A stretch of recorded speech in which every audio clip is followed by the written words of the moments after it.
Bonjour à tous, nous avons la joie de vous présenter un ouvrage remarquable de Charles Rochedieu, Guide du lecteur de la Bible, paru en 1905. Charles Rochedieu, né en 1857 et décédé en 1928, fut professeur à l'Institut biblique Emmaüs en Suisse. Son Guide du lecteur de la Bible est une introduction et est constitué de commentaires des livres de l'Ancien et du Nouveau Testament. Il comporte environ 600 pages. Il comporte plusieurs fascicules, introduction aux livres historiques et poétiques de l'Ancien Testament, 95 pages, introduction aux livres des prophètes d'Israël, 158 pages, les 4 évangiles et les actes des apôtres, 107 pages, l'apôtre Paul, ses voyages et ses épîtres, guide du lecteur de la Bible, Charles Rochedieu, 74 pages. Introduction à l'épître aux Hébreux, aux épîtres générales et à l'Apocalypse, 145 pages. Avant de prendre en charge la lecture des 4 pages de présentation générale de son ouvrage, nous aimerions préciser que nous avons mis dans les commentaires de cette vidéo le lien de téléchargement gratuit de cet ouvrage, ainsi que le lien vers d'autres ouvrages de M. Rochedieu ou d'autres playlists d'ouvrages que nous vous proposons en téléchargement gratuit sur le site internet médiathèquechrétienne.fr. La Bible. Il ne saurait entrer dans le cadre et dans le plan de ce modeste guide de donner une description complète de cette merveilleuse et unique collection d'écrits qu'on appelle la Bible, c'est-à-dire le livre. Nous n'avons pas davantage à répondre à toutes les questions fort diverses et fort complexes qu'elle soulève. Ce guide s'adresse en effet non pas aux personnes qui ne la connaissent pas encore, mais à celles qui déjà l'aiment, en connaissent le prix infini, y ont trouvé la nourriture de leur âme, et n'ont pas besoin qu'on leur fournisse des preuves de l'origine divine d'un livre qui doit bien être divinement inspiré, puisque les pensées et les sentiments qu'il leur inspire sont conformes au caractère divin. Mais plus on aime la Bible, plus on désire la connaître à fond, en explorer tous les recoins, en comprendre toutes les pages. Et quoiqu'admirablement adaptée aux besoins les plus divers, quoique d'une actualité surprenante dans tous les temps et sous tous les cieux, il n'y a rien d'étonnant à ce qu'elle réclame, pour être bien comprise, quelques directions et quelques explications. Laissant donc de côté comme résolues bien des questions fréquemment débattues, entre autres celle de savoir dans quel sens les écrits sacrés, ou plutôt les écrivains sacrés, ont été inspirés, et jusqu'à quel point cette inspiration a pu les préserver d'erreurs, nous prenons la Bible telle qu'elle nous est parvenue pour y chercher la pensée de Dieu, sous l'expression humaine dont elle a été revêtue. Ce qui ne signifie point que celle-ci n'ait pas part à la vénération dont nous entourons celle-là, mais seulement que nous reconnaissons l'imperfection et l'insuffisance de toutes les langues des hommes comparées à la majesté royale, à la profondeur, à la grandeur, à la perfection, à la richesse infinie de la pensée divine.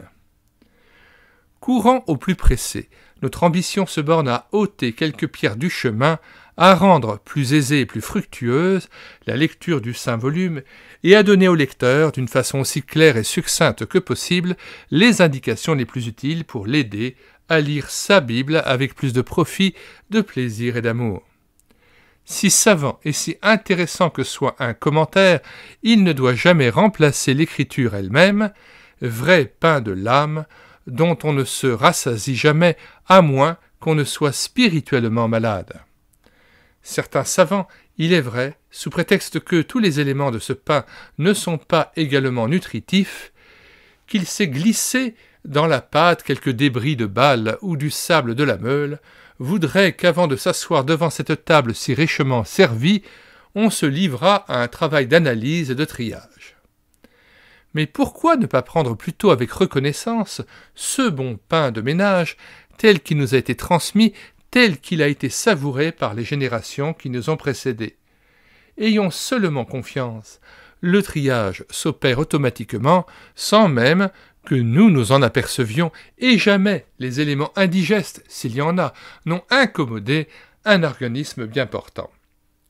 Si donc le guide veut être fidèle à son titre, son premier soin sera d'inviter le lecteur de la Bible à la lire avec joie, avec gratitude, avec adoration. Rien n'est à rejeter, pourvu qu'on en use avec action de grâce. 1 Timothée 4, verset 4. Si tout ce que Dieu a créé est bon, y a-t-il quelque chose dont on puisse le dire avec plus d'assurance que de ce céleste aliment? Il faut la lire avec adoration, et surtout, il faut y chercher la nourriture de l'âme, et non une pâture pour la curiosité.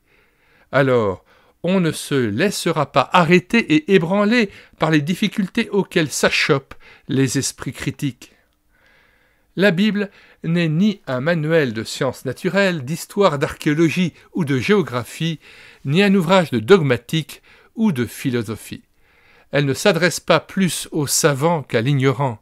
Elle ne s'adresse pas à une certaine catégorie de personnes, mais à l'homme, à tout homme, quel qu'il soit, à l'homme tout entier, cœur, âme et esprit, et avant tout à sa conscience, sa vraie faculté spirituelle. C'est le livre par excellence pour éveiller et réveiller la conscience, pour la former, l'éduquer, l'élever, au sens le plus complet du mot, parce que c'est le livre qui nous fait voir toutes choses sous leur vrai jour et avec leur juste proportion dans la grande lumière de Dieu et de l'éternité.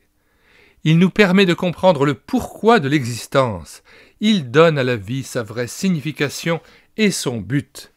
Il nous montre le péché tel que Dieu le voit, et par là même, il nous dévoile le sens profond des mots sainteté, pureté, justice. Il nous met en présence du grand combat entre le bien et le mal, entre la lumière et les ténèbres, entre la vérité et le mensonge, et nous apprend quelle en sera l'issue, de manière à nous faire prendre parti, courageusement et joyeusement, pour le Dieu saint, dans l'assurance que le dernier mot lui restera. C'est la Bible qui nous dévoile le cœur de l'homme, avec ses turpitudes et ses infamies, mais aussi avec ses merveilleuses ressources, ses petitesses honteuses, mais aussi sa grandeur et sa noblesse divine, sa puissance d'aimer et de vouloir, les possibilités presque illimitées que Dieu lui a accordées. C'est surtout enfin le livre qui nous permet de lire dans le cœur même du Dieu vivant et vrai, du Dieu qui est esprit et vie, du Dieu qui est lumière, qui a en horreur la souillure, du Dieu qui est amour et qui veut à tout prix sauver sa créature tombée. Si la Bible projette sa divine clarté sur tous les problèmes vitaux que se pose l'âme altérée de vérité, si elle nous apprend à voir l'invisible, ce n'est pas pour satisfaire notre curiosité ou pour fournir matière à dissertation, c'est pour nous pousser dans les bras de Dieu. C'est pour que, réconciliés avec lui, nous cherchions aussitôt à faire part à nos semblables de ce que nous avons gratuitement reçu et à devenir en quelque sorte des Bibles vivantes, faisant luire notre lumière devant les hommes et brillant comme des flambeaux dans le monde. Matthieu 5, verset 16, Philippiens 2, 15.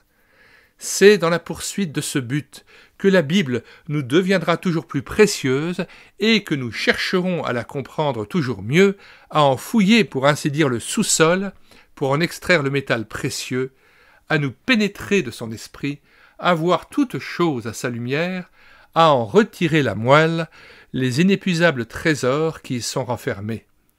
Le vrai guide pour cette étude approfondie, le seul, à vrai dire, c'est le Saint-Esprit que Dieu a promis de donner à quiconque le demande. Mais Dieu, qui a donné aussi des dons aux hommes, et qui a donné les uns pour être apôtres, les autres prophètes, les uns évangélistes, les autres pasteurs et docteurs, Éphésiens 4, versets 8 et 11, n'interdit pas un secours tel que peut le donner un commentaire ou tel ouvrage analogue. Au contraire, ce genre d'ouvrage est presque devenu nécessaire à l'intelligence de la Bible, par le fait que les livres qui la composent ont été écrits dans des langues fort différentes de la nôtre, et dans des pays et à des époques dont les mœurs et les usages différaient aussi des nôtres. Une simple traduction, si exacte qu'elle puisse être, ne peut pas toujours mettre à la portée d'un lecteur du XXe siècle des choses écrites par des hommes ayant de toutes autres habitudes ou méthodes de pensée, d'autres mœurs, une autre civilisation, une mentalité toute différente. Aussi, ce modeste guide lui-même est-il forcément insuffisant et incomplet. Nous croyons cependant qu'il peut rendre quelques services à ceux qui ne peuvent, faute de temps, se mettre à l'étude de volumineux et savants commentaires, à la condition toutefois qu'ils ne se lassent pas de lire et de relire la Bible elle-même.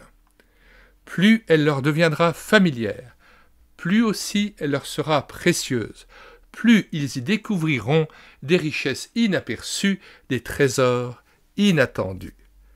Les efforts même auxquels on s'est livré pour étudier de près les écrits sacrés ont abouti fréquemment à des résultats déconcertants, mais qu'on s'est aussi parfois trop hâté de croire définitifs. C'est ce qui explique les appréhensions de beaucoup de croyants à l'égard de ce qu'on appelle la critique. Mais qu'est-ce que la critique ? Chacun en fait, sans même s'en douter, lorsqu'il cherche à se rendre compte des circonstances dans lesquelles un écrit a été composé et rédigé, qui en est l'auteur, dans quelle intention l'écrivain a pris la plume, quel document il a utilisé, etc. La critique est donc en soi une bonne chose, un effort légitime, et les résultats qu'elle obtient peuvent être fort précieux et utiles pour faciliter l'intelligence des livres saints. Sans doute, elle a contraint les lecteurs de la Bible à renoncer à certaines manières de voir qui n'avaient aucun fondement solide et qui étaient simplement de vieilles erreurs auxquelles on tenait par habitude. Ainsi, chacun comprend maintenant que lorsqu'on parle des livres de Moïse, de Josué ou de Samuel, cela ne signifie pas que Moïse, Josué et Samuel les ont écrits, mais qu'ils en sont les principaux héros. La critique a montré qu'il ne faut pas avoir une confiance absolue dans les chiffres, fréquemment altérés par des copistes. Elle relève ici et là des détails contradictoires, des passages dont le sens exact ne peut pas être retrouvé par suite d'une altération du texte, etc. D'autre part, il est heureux qu'elle fasse sentir aux croyants que sa foi ne repose pas sur la façon plus ou moins parfaite dont tel ou tel mot nous a été transmis, mais sur ce que la Bible révèle du caractère de Dieu et de ce qu'il a fait pour sauver l'homme. Le vrai croyant ne se laissera point ébranler dans sa foi par les affirmations de la critique, même s'il se voit obligé de réviser quelque peu sa manière de comprendre certains récits ou certaines paroles de la Bible. Comme à l'ordinaire, vous trouvez dans les commentaires de cette vidéo le lien de téléchargement gratuit de ce guide du lecteur de la Bible. Nous y ajoutons le lien vers les autres guides du lecteur de la Bible pour les autres parties de l'Ancien et du Nouveau Testament. Nous y ajoutons le lien vers notre playlist Ouvrages et cantiques de Charles Rochedieu,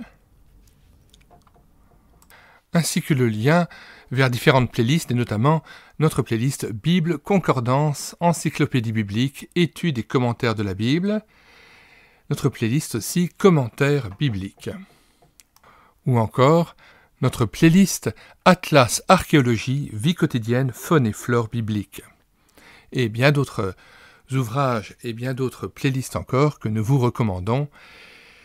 Tous ces ouvrages que nous vous proposons en téléchargement gratuit, sous forme de réédition numérique en e-book, peuvent être téléchargés sur notre site internet médiathèquechrétienne.fr, site que nous avons bâti en synergie avec cette chaîne YouTube Elle écoutait sa parole, afin d'assurer la réédition numérique gratuite des ouvrages chrétiens épuisés et non réédités, comme l'était cet ouvrage. Nous en sommes à 1400 ouvrages dont vous pouvez télécharger les rééditions numériques. Alors n'hésitez plus, sur la barre de recherche Google, vous écrivez tout simplement médiathèquechrétienne.fr, tout attaché et sans accent. Arrivé sur le site, vous cliquez sur Livres à télécharger. Puis vous faites une recherche par ordre alphabétique d'auteur. Par exemple, vous cherchez A.R. pour Rochedieu, et une fois trouvé l'auteur, vous cliquez sur Lire, écouter, télécharger pour l'ouvrage que vous souhaitez lire après l'avoir téléchargé. Et puis vous avez tout de suite l'onglet qui apparaît, télécharger en PDF ou en Word, puis nous présentons l'ouvrage ainsi que les liens de recommandation. Avant de nous quitter, nous vous conseillons de regarder les différentes playlists de notre chaîne YouTube à l'écouter Sa Parole. Nous en avons plus de 260, répartis en 4 grands pôles. Premier pôle des playlists, ce sont de très nombreux cantiques traditionnels dont nous avons assuré la réédition numérique et que nous avons mis en parole afin de pouvoir assurer une rétroprojection en assemblée ou de pouvoir nourrir votre louange individuelle. Et puis, il y a donc les nombreux audiobooks, plus de 60 que nous avons pris en charge. Il y a ensuite les albums et BD chrétiennes que nous avons lus et filmés avec caméra document, et les centaines d'ouvrages que nous présentons sur cette chaîne YouTube, répartis en différentes playlists selon les thématiques auxquelles ils appartiennent et auxquelles ils renvoient. Si vous voulez être mis au courant des nouvelles vidéos que nous faisons paraître chaque jour, eh bien abonnez-vous à cette chaîne YouTube à l'écouter Sa Parole. Nous vous disons au revoir et à bientôt pour une prochaine vidéo.